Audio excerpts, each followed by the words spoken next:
you already know. It's 107.7 WFCS in Brand Hartford, The Edge. And yeah, we got a very, very special guest in the studio. Lil Dip is in the studio, yo. What's going on, boss? Hey man, DJ Beezy, what's up? I'm doing good. Man, just running into you again. Yo, backstory. Little Dip, before I knew him as an artist, I know him as a chef. Nah, actually I'm a waiter actually.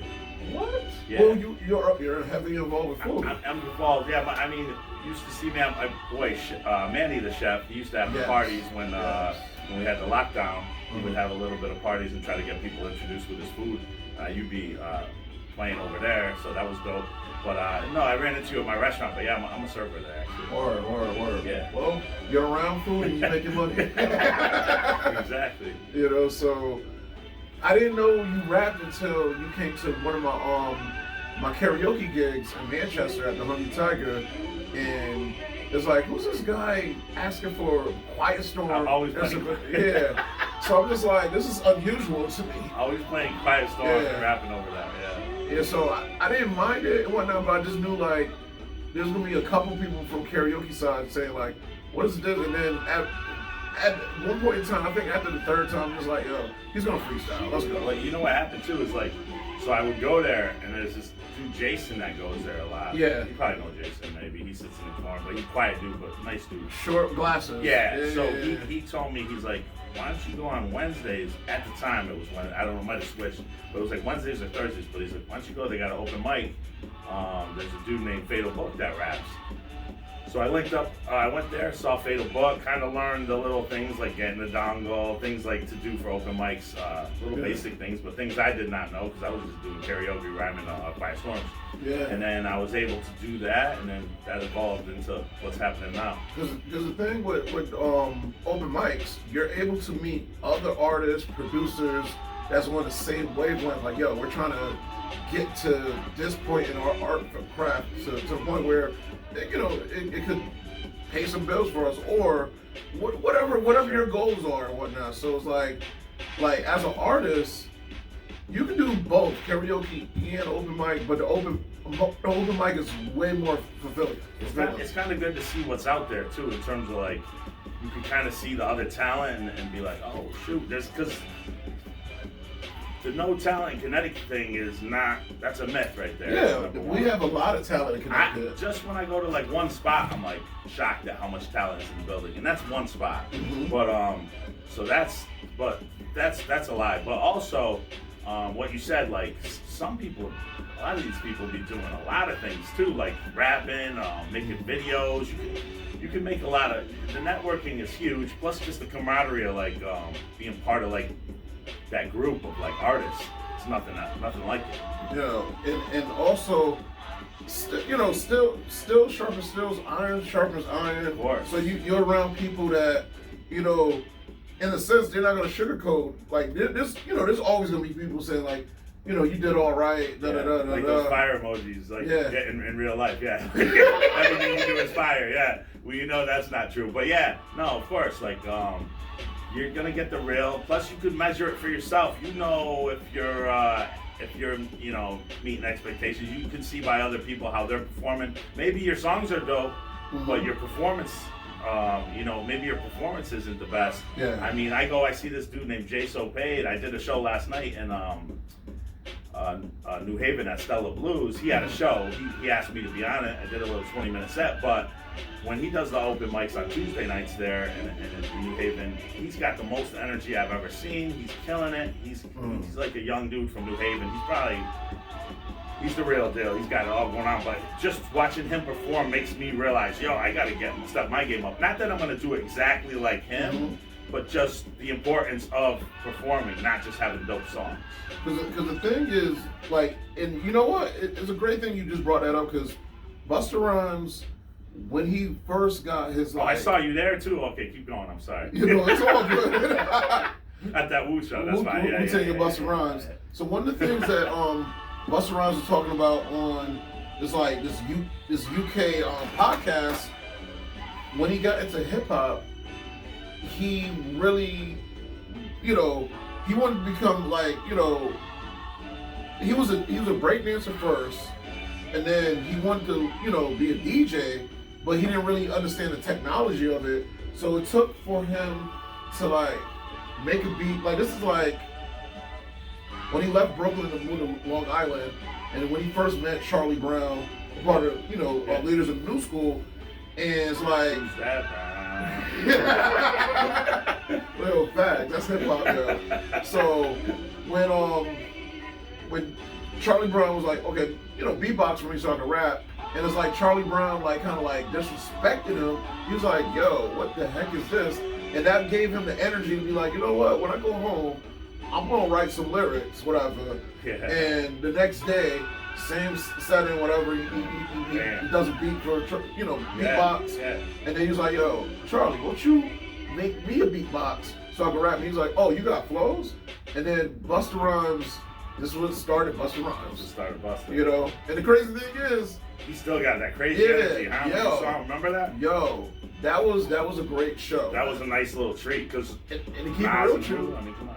Yo, this year, he's gonna. Well, when I say this year, 2024, he's actually gonna do his own tour. Oh shoot! Off of the Blockbuster album he just dropped 2 weeks ago. Yeah, he's been doing some stuff. So he's gonna be doing a tour. So I noticed he's not gonna be in Connecticut, but he'll be in Philly and Brooklyn and all that. So enough to make it out. And also Massachusetts. So we'll make a trip of it, right? We have to. Why not? Yeah, it sounds like a good excuse to go to Brooklyn. I will pay top dollar for Busta Rhymes. I was surprised that I always like Busta Rhymes, but like seeing him in person, it was like a treat.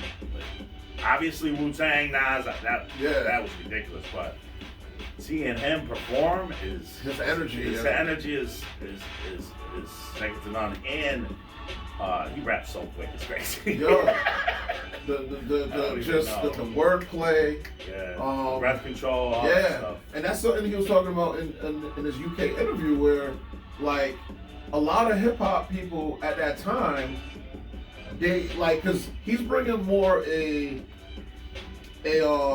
dancehall element to his performance. Because if you notice, a lot of dancehall artists, they bounce around, they work the stage, whatever.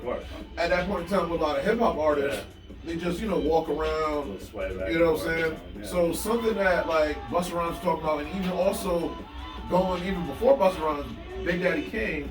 That's what I was just gonna say. I was just gonna say that. It's funny that you said that. Yo, because Dougie Fresh was the one that told Big Daddy Kane, yo, study stuff on James Brown, study like the Doors or whatever, and look at how they work the stage. Put on a show. And that's why to this day, Big Daddy Kane, he's older than he's older than us, and he still works there. But did you see him in that Versus? He had the Versus versus KRS-One. His energy and his breath control. Yo. Like, I know it sounds, to some people they might be like, oh, why are you talking about breath control so much? But if you rap or you do music, it is not easy to do what he's doing. He's killing it. Like, I don't know. He's at the top of the game. I don't know if people realize that when they see that. And I always thought he was all right. You know what I mean? But like, but I didn't understand how great he actually was until I saw that. I'm like, oh my God, this guy. I'm gonna keep it real with you. This is the reason why our favorite rappers, their favorite rapper was Big Daddy Kane. Like seriously, and even Big Daddy Kane and Rakim and he's older, and he's letting us know like, yo, take care of yourself, and you can still be getting it even at my age. He's looking good. Yeah, he's doing good. But that's something that's definitely big. But yeah, with the performing, like. So I get to see, maybe I'm not going to perform like my boy J-So or my boy Feta Book, but like I'm going to perform the way you perform. The way I can perform, but I have to bring the energy and let people know, hey, I'm really feeling this. You should be feeling this, like that kind of thing. Because it's cool to play the song and kind of sing along, but you really got to perform. I mean, and the thing is, you understand. It takes some time. That's why the open mics are so important. And you understand the nuances of just the performance now. Yeah, and just the little all the things. different little things that you wouldn't really think of. Yeah, just having everything ready, having your songs ready, all that stuff. But and it's great. Shout out to people who actually provide that spot for you to actually grow as an artist, because that's without that. Big shout out to the Hartford Artery. Shout out Hartford Artery, even for making this interview happen, and for helping me grow as an artist. I was going there every Monday for the open mics. Now they're doing it every first Monday, but luckily thank God there's making setting up a video shoot on Monday. We'll talk about that, but for my new song Open Heart Surgery. But actually, let's talk about it. Yeah. Before we play the track. Yeah. So my last track that I made is called Open Heart Surgery. I spell it H-A-R-T for like Hartford and also for the Hartford Artery. Yes. Because I wanted to shout out my two places that I do open mic at the most, which is Hartford Artery in Bloomfield, Connecticut. Yes. Toby Road. And also Stella Blues on Crown Street in New Haven. Yeah. That's unbelievable. And they actually give me both different types of things. Like at the Artery, it's more just like, it's not a bar or anything, so you can get some drinks though if you want, but it's not a bar or anything, but it's a place where a bunch of artists go. And it's cool to just have people. There might be people on the bass. Yeah. There'll be a bunch of DJs there. Yes. There'll be a bunch of MCs. You can get a cipher going. There'll be singers. There'll be comedians there. But it's a good place for artists to just be around each other and cultivate. Mm-hmm. At Stella Blues, similar type of thing with all different types of genres. It could be garage bands, Grateful Dead type of bands, rappers who are like me, with a little older, with the different types of focusing on the bars. There's some younger rappers focusing on just making some hype music. Mm-hmm. They can rap too, though. Don't get it wrong. But both those places are just the people there are great. So I really can't ask for anything more. So I wanted to kind of give back to them. So I made that song, Open Heart Surgery. Yes. My first verse, I shot at Hartford Artery. Second verse for Stella Blues. But I think it's a dope song. My boy Drew mixed and mastered it for me. That's my engineer. He's the man. We've been kind of growing together. So I got to shout out him too. And I kind of wanted to have a song that was just me too, because if we're talking about the performing, yes, I have some with some people. I have some songs that are so dope, and I still perform them. But if I do a show sometime, it's hard to have, hey, just shut it off at this part. You know what I mean? Because I have my boy Moji on a couple songs that are just the dopest songs. Superhero is one of them, but they're just so dope. And then I sometimes just play out his part and rock to it, I'll be honest with you. But like in a show, you want to have as many songs that are just you. Exactly. So, doing the hooks, sometimes I never felt as comfortable with the hook part, but you learn to grow, you just do it in your own way. You're not going to I'm not going to do a hook like, you know what I mean? Like the best hook people out there, but I'm going to do it like myself, and it's my song. So I've been, I really, that was important to make a song that was just me on it. And I really like the song. I'm not even just saying it. This is one of the better ones I made in a while. It just, if you hear it, when you hear it, it goes pretty hard. Okay, so we're gonna drop that in a moment, yo. Yeah. You already know. You're listening to 107.7 WFCS, New Britain, Hartford. Lil Dip is in the station, in the studio. LTIP till I DIE. For real. I can spell. I'm at CCSU. I got to spell, guys. Yo, if you guys got any comments, questions, concerns, hit me up at 860-832-1077.